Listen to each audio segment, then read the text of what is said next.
जनजाति पिछड़े वर्ग के लोग वो कावड़ लेने क्यों जाते हैं? तो कम से कम 10-15 हज़ार रुपया खर्च करते हैं। और साथ ही साथ अगर बच्चे पढ़ने वाले हैं तो 15 दिन की स्कूल की छुट्टी करते हैं, कॉलेज की छुट्टी करते हैं। इससे फ़ायदा किसको होता है? भाइयों को, अपने बच्चों को, अपने पतियों को, अपने पिता को उनका व्यापार बढ़ता है। नमो बुद्धाय जय भीम। साथियों, मैं अरविंद कुमार अंबेडकर प्राइम के माध्यम से मैं अभी राजेंद्र पाल गौतम जी पूर्व मंत्री उन्होंने बुलाया हुआ है, तो प्रेस वार्ता में जो भी राजेंद्र पाल जी बताएंगे मैं आपको सुनाने की कोशिश करूंगा।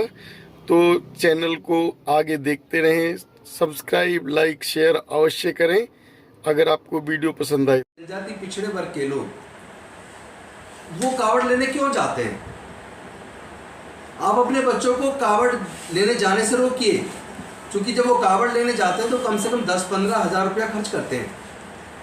और साथ ही साथ अगर बच्चे पढ़ने वाले हैं तो 15 दिन की स्कूल की छुट्टी करते हैं, कॉलेज की छुट्टी करते हैं। और जो लोग प्राइवेट कहीं नौकरी कर रहे हैं, कंपनी में, किसी फैक्ट्री में नौकरी कर रहे हैं, तो वो कम से कम 15 दिन की छुट्टी करते हैं। एक तरफ उनकी तनख्वाह मारी जाती है, ऊपर से वहाँ जाने आने पे जो खर्च होता है वो खर्च भी करते हैं। इससे फ़ायदा किसको होता है? ज़रा याद कीजिए, अब से 30 साल पहले तब तो कहीं कोई कावड़ का कैंप नहीं लगता था, कहीं रास्ते में किसी को खाना खिलाने के लिए भी कोई आयोजन नहीं होता था। तो अचानक ये 30 साल में ये बाढ़ क्यों आई? तो एक तो मैं आप सब बहनों से, माताओं से, बेटियों से ये निवेदन करता हूं कि आप अपने भाइयों को, अपने बच्चों को, अपने पतियों को, अपने पिता को किसी भी सूरत में कावड़ लेने जाने से रोकिए, क्योंकि इसमें आपकी बर्बादी होती है। और इसमें जो लोग वो सामान बेचते हैं उनका व्यापार बढ़ता है। जहाँ आप चढ़ावा चढ़ाते हैं वो भी किसी के घर में जाता है। यानी कि जिस सामाजिक व्यवस्था की वजह से आज हमारे समाज के मुंह पे लोग थूक रहे हैं, थूक चटवा रहे हैं, हमारे समाज के मुंह पे लोग मूत रहे हैं, हमारे समाज की बहन बेटी की इज्जत लूट कर उनकी हत्याएं कर रहे हैं, हमारे समाज के युवाओं का कत्ल कर रहे हैं, विरोध करने पर हमारे घरों में आग लगा रहे हैं। कहीं ना कहीं उसी सामाजिक व्यवस्था जिसने हमें वर्ण व्यवस्था और जातियों में बांटा, जिसने पाखंडवाद, अंधविश्वास को इतना ज़्यादा बढ़ा दिया कि आज वो सामाजिक ताकतें मजबूत हो रही हैं। और जब वो सामाजिक ताकतें जिसने वर्ण व्यवस्था और जातिवाद बनाया, जब वो मजबूत होंगी तो जातिवाद और वर्ण व्यवस्था भी मजबूत होगी। फिर उत्पीड़न की कार्रवाई भी ज़्यादा बढ़ेगी, जैसा कि पिछले 9-10 सालों में उत्पीड़न की घटनाएं बढ़ी हैं। होना कम चाहिए था, लेकिन घटनाएं बढ़ गई हैं। देश का संविधान खतरे में है, देश का लोकतंत्र खतरे में है। तो आपके बच्चे आखिर वहाँ क्यों जाते हैं?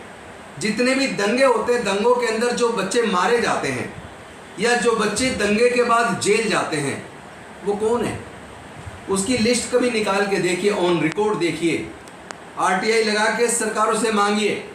आपको ये जानकर दुख होगा कि दंगों में मारे जाने वाले लोग, दंगों में जेल जाने वाले लोग, दंगों में सजा पाने वाले लोग, दंगों में बर्बाद होने वाले लोग इसी अनुसूचित जाति, जनजाति और पिछड़े वर्ग के मिलेंगे।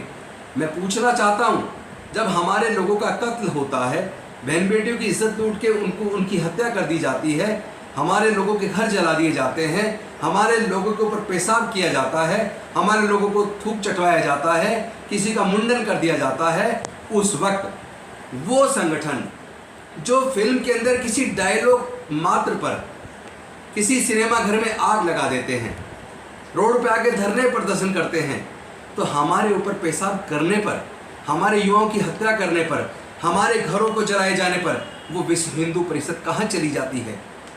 वो बजरंग दल कहाँ चला जाता है? वो आरएसएस कहाँ चली जाती है? ये सबसे बड़ी हमारी गुलामी का कारण, हमारी बदहाली का कारण सबसे बड़ा हम स्वयं हैं, क्योंकि हम उस सामाजिक व्यवस्था को मजबूत कर रहे हैं। हमारे तो बच्चे बजरंग दल के अंदर जाकर धार्मिक जुलूसों में तलवारें लहरा रहे हैं, हमारे ही तो बच्चे बजरंग दल को, आरएसएस को, विश्व हिंदू परिषद को मजबूत कर रहे हैं। मैं आपसे सिर्फ एक चीज मांगता हूं, एक तो अपने बच्चों को आरएसएस में, बजरंग दल में, विश्व हिंदू परिषद में जाने से रोकिए, उनको पढ़ाई के रास्ते पे डालिए, उनको सिखाइए कि पढ़ेंगे तो आगे बढ़ेंगे, और ऐसे संगठनों में जाकर सिवाय गुलामी के, सिवाय बदहाली के, सिवाय बर्बादी के कुछ होने वाला नहीं है, क्योंकि ये संगठन हमारे युवाओं का इस्तेमाल करके हमारे ही लोगों को मरवाते हैं। ये अल्पसंख्यकों को मारना, दलितों को मारना, आदिवासियों को मारना, पिछड़ों को मारना, अरे इनकी हिम्मत इतनी हो कैसे जाती है? ये सच बताऊं तो ये जो अभी मैं देख रहा था उत्तराखंड के अंदर, जो एक साधु बोल रहा है कि पूरा हिमालय हमारा देवालय है, हम यहाँ किसी बौद्ध को, किसी मुस्लिम को, किसी ईसाई को रहने नहीं देंगे। और जिस तरह की धमकियाँ खुलेआम गर्दन काटने की धमकी साधु के भेष में जो लोग देते हैं, मैं कहना चाहता हूँ आप इनको पहचानिए। निश्चित तौर पर इनकी अगर जांच की जाए, ये साधु कतई नहीं होंगे, ये जरूर अपराधी होंगे जो अपराध करने के बाद पुलिस के अरेस्ट से भागे और गेरुए कलर के कपड़े पहनकर ये साधु संतों को भी बदनाम कर रहे हैं। क्योंकि साधु संत का मतलब क्या है? संत का मतलब होता है मानव कल्याण के लिए काम करना, घर बार परिवार सब कुछ त्याग कर कैसे दुनिया में शांति कायम हो, कैसे मानवता बढ़े। तो इसलिए लोगों ने ये वस्त्र पहने और घर का त्याग किया, वो लोग साधु और संत कहलाए। लेकिन आज जिस तरह साधु संत का भेष बनाकर ये आतंकवादी, ये अपराधी, ये लगातार खुलेआम लोगों को धमकी दे रहे हैं, लोगों को मारने के, पैरेलल आर्मी बनाने की बात कर रहे हैं, कत्लेआम मचाने की बात कर रहे हैं। साधु का काम कत्लेआम मचाना नहीं है, साधु का काम नफरत फैलाना नहीं है, साधु का काम लोगों के बीच में वैमनस्य से बढ़ाना, आग लगाना नहीं है। ये बेसिकली साधु नहीं है, अपराधी है। मैं सरकार से मांग करता हूँ इनकी जांच कीजिए, इनकी बैकग्राउंड चेक कीजिए। ये अपराधी मिलेंगे जरूर, कहीं ना कहीं ये अपराध करके भागे हुए लोग हैं, ऐसे लोगों को जेल में डालिए, क्योंकि ये देश को तोड़ने की साजिश कर रहे हैं, ये देश के अंदर नफरत फैला रहे हैं। हो सकता है किसी पार्टी विशेष को इससे फायदा हो जाए, छोटा मोटा फायदा, लेकिन याद रहे जब देश टूटेगा तो पूरे देश को बर्बादी होगी, पूरे देश का नुकसान होगा, क्योंकि ये देश तोड़ने की कार्रवाई है। जब लोग घर जलते हैं ना, तो वो पड़ोसी के घर को भी अपने आगोश में ले लेते हैं, वो फिर किसी की जाति और धर्म नहीं देखती आग। तो इस आग को जलने से रोकिए। सरकारें अगर ऐसे लोगों को बढ़ावा देंगी तो मैं आपको बता देना चाहता हूँ, ऐसी सरकारों को भी हम निस्तेनाबूद करेंगे। हम छोड़ने वाले नहीं हैं, हम सच्चे देशभक्त हैं, हम अपने देश से प्यार करते हैं, अपने देश के संविधान को भी बचाएंगे, देश के लोकतंत्र को भी बचाएंगे, और अपने देश में से इस नफरत के वातावरण को ख़त्म करके शांति और मानवता का पाठ जो तथागत बुद्ध ने दिया था, उस पाठ को पूरी दुनिया को हम लोग पढ़ाएंगे। और मैं निवेदन करता हूँ फिर से आपसे, दो ही चीज़ मांगी है, ऐसे नफरती संगठनों में जुड़ना बंद करिए और आप कावड़ लेना जाना बंद कीजिए, कथा सुनना बंद कीजिए। ये जो कथावाचक हैं बेसिकली इनके भी आप इनकी वाणी देखिए, इनकी वाणी के अंदर भी आपको नफरत नज़र आएगी, इनकी वाणी के अंदर भी आपको मानवता नज़र नहीं आती, शांति नज़र नहीं आती। इसके अंदर जो नज़र आता है ऐसा लगता है जैसे किसी पार्टी विशेष के कार्यकर्ता और प्रवक्ता हों।